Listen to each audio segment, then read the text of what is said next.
Les ministres québécois du gouvernement fédéral sont tous réunis à Val-d'Or.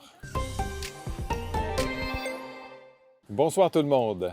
Alors oui, les ministres québécois du gouvernement fédéral sont tous réunis à Val-d'Or dans le cadre de leur caucus, différentes activités qui sont organisées d'ailleurs pour les ministres. Il y a aussi une annonce du ministre Carlos Letao, annonce pour 5 entreprises, 2,5 millions de dollars. C'est un prêt remboursable. On parle de ASDR Canada, Arquis, Hydrotech Mining, Usinage Marcotte et Technilab, donc, qui ont obtenu cet argent.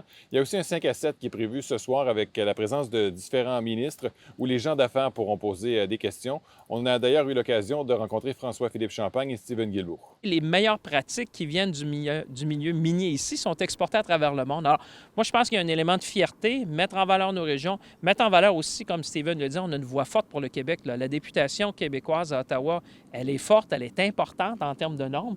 Et je pense que le fait que vous ayez autant de ministres aussi qui sont déplacés ici, ça envoie un message fort sur l'intérêt qu'on porte, évidemment, pour le développement socio-économique, économique de toute la région ici. Bien, je pense que clairement, il y a une course mondiale pour avoir accès à ces minéraux-là, puis aussi pour tout ce qui est transformation, parce que présentement, on dépend beaucoup d'un seul pays, qui est la Chine. Puis tout le monde, que ce soit nous ici au Canada, l'Europe, le Japon, ça dit ça peut pas continuer. On ne peut pas être aussi dépendant d'un seul fournisseur. Parlons d'éducation maintenant. Des parents du secteur de Berry sont très déçus de constater que leurs enfants devront faire près de 4 heures d'autobus par jour, aller-retour, pour pouvoir aller à l'école.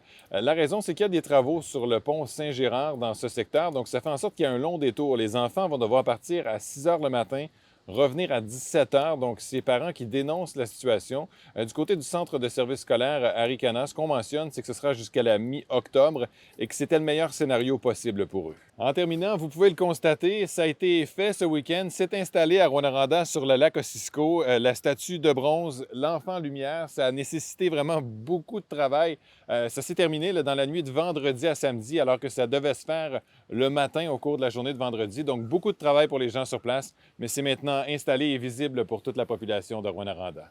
Bonne journée tout le monde.